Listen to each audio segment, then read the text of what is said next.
Morning class. आज से हम लोग एक नया चैप्टर शुरू करेंगे जो क्लास 8 का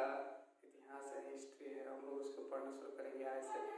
और क्लास 8 का पहला चैप्टर हिस्ट्री का पहला चैप्टर है हाउ, व्हेन एंड वेयर। इसका मतलब है कि कब, कहाँ और कैसे। तो मतलब इस मुख्यतः इस चैप्टर में ये बताने का प्रयास किया गया है कि जिन बच्चों का रुझाना जो है वो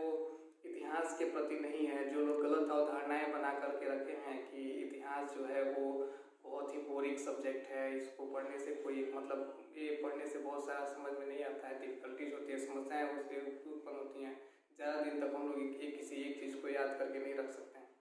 तो बेसिकली इस चैप्टर में यही बताने का प्रयास किया गया है कि कैसे इतिहास को रोचक बनाया जा सकता है, कैसे हम लोग इसमें पढ़ने में दिलचस्पी दिखा सकते हैं, कैसे जब हम लोग पढ़ेंगे तो इतिहास जो है और ज़्यादा दिलचस्प लगेगा और ज़्यादा हम सोचेंगे कि कैसे मतलब कि क्या क्या कौन सी घटनाएं जो हैं हमें याद करने के लिए ज़रूरी हैं। बेसिकली इस चैप्टर में बताया गया है कि मुख्यतः कुछ विद्यार्थियों को मतलब कि लगता है कि जो भी इतिहास में इतिहासकार जो हैं वो डेट्स को लेकर के डेट्स को याद करना होता है या फिर किसी चीज़ को यह करना होता है, इसके लिए वो लोग बहुत बोरिंग सब्जेक्ट समझते हैं कि हाँ इतिहास एक बहुत ही बोरिंग सब्जेक्ट है। लेकिन इतिहासकारों का कहना है कि जो भी डेट्स होते हैं, डेट्स मतलब कि मुख्यतः डेट्स को अगर याद करने के लिए ज़रूरी होती है, तो मान लीजिए कि अगर हम लोग एक एग्जाम्पल लेते हैं,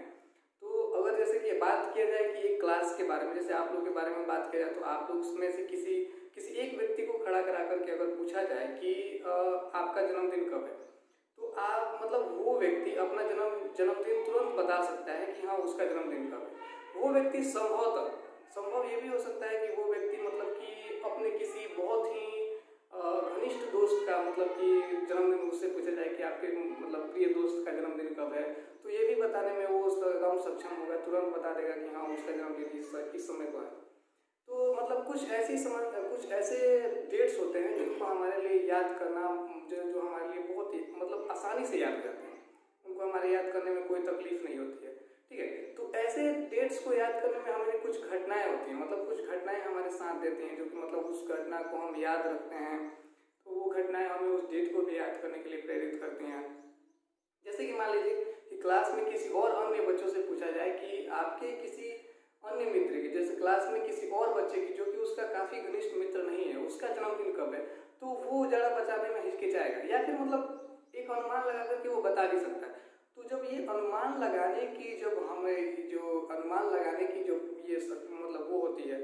तो हम लोग कैसे अनुमान कैसे लगा लेते हैं, तो वैसे ही अनुमान लगा करके हम लोग किसी भी चीज़ को, किसी भी घटना को याद रख सकते हैं, किसी भी डेट को याद रख सकते हैं। जैसे कि किसी घटना से जोड़ करके किसी डेट को हम लोग याद रखेंगे तो उससे अनुमान लगाया जा सकता है। ठीक है, जैसे कि संभवतः इस चैप्टर में एक उदाहरण दिया गया है कि कॉफ़ी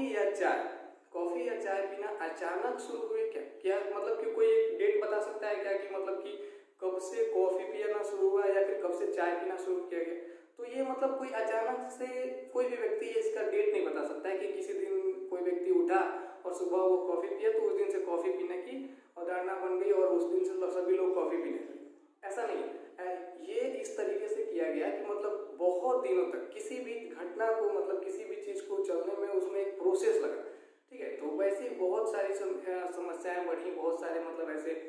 जैसे कि कॉफ़ी को टेस्ट किया गया पहले, मतलब वो बहुत दिनों तक लोगों ने उसको पिया, बहुत दिनों तक सोचा, तब उसको मतलब एक पता चला कि हाँ मतलब कि ये एक मतलब बहुत ही टेस्टेबल चीज़ है। तो ये हम लोग इसको याद कर सकते हैं कि मतलब जब भी अंग्रेज भारत आए, ब्रिटिश आए भारत में, तब से मतलब कॉफ़ी पीने का एक प्रचलन शुरू हुआ और उस समय से लोग कॉफ़ी पीने के बहुत ज़्यादा मतलब वो हुए, इच्छुक हुए। ठीक है, तो वैसे ही इतिहास को और भी बहुत सारे मुख्य रूपों से इतिहास में डेट्स को याद किया गया है। जैसे कि मान लीजिए कि और भी मतलब जैसे मान लीजिए कि कब किस समय कौन राजा हुए और उसके बाद उसके राज्यकाल में क्या क्या हुआ। मुख्य रूप से अगर किसी राजा के राज्यकाल को हम लोग को अगर जानना हो तो जानने के लिए राजा के राज्यकाल को हम लोग उनकी घटनाओं से याद रखते हैं कि उनके राज्यकाल में या फिर उनके शासनकाल में कौन सी घटनाएं ऐसी घटी जिनकी वजह से वो काफ़ी ज़्यादा प्रचलित हुए। तो उन घटनाओं से जोड़ करके हम लोग उनके डेट्स को याद कर सकते हैं, उस डेट को हम लोग याद कर सकते हैं कि उस समय कौन राजा हुए या फिर उनके बाद का जो शासनकाल चला, उनके बाद का जो मतलब राजा हुए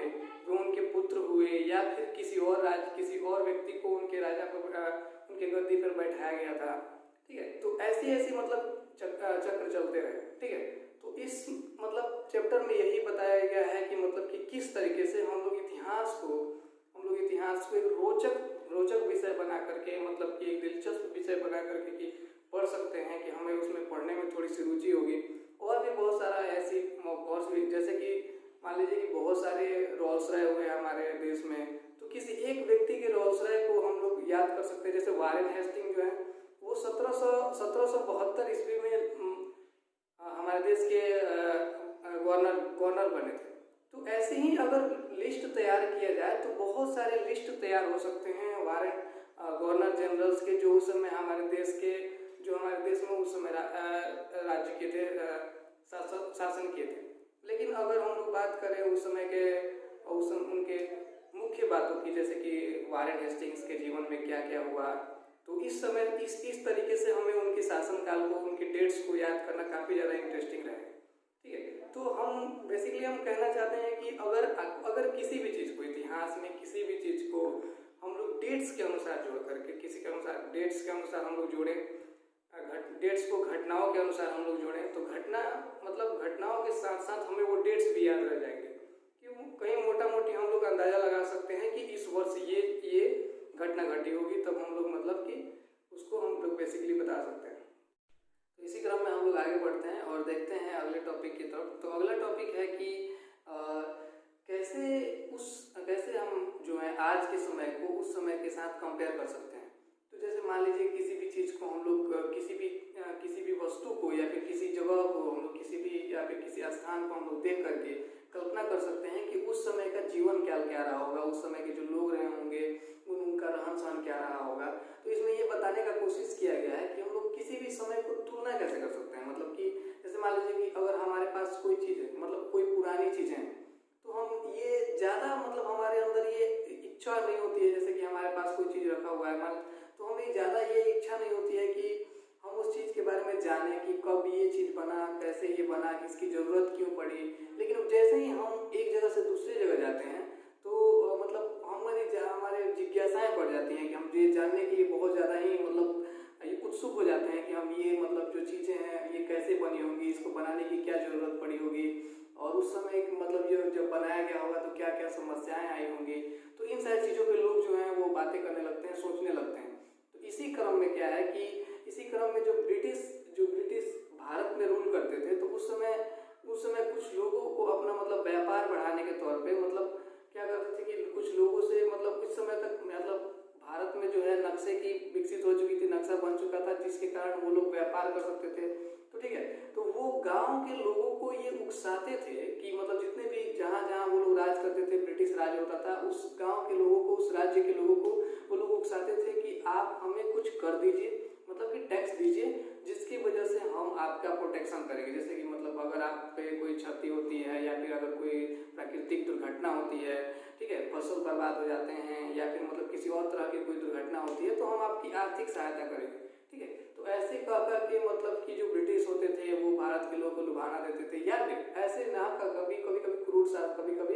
लोगों को दंड देते थे, या फिर इस तरह से के भी वो लोग उकसाते थे और देते थे, मतलब उकसा करके वो लोग उन पर राज करना शुरू किए। ठीक है, तो इस पिक्चर में मतलब कि इस चैप्टर में एक मतलब पिक्चर आपके बुक में एक पिक्चर दिखाया गया है जिसमें आप देख रहे होंगे कि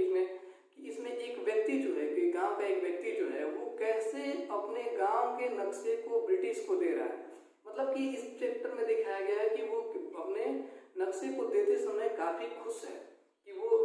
हम लोग जो ब्रिटिश शासन है वो हम लोग को सारी समस्याओं से रक्षा करेंगी, बचाएंगे, कि जो भी समस्याएं हैं उससे मतलब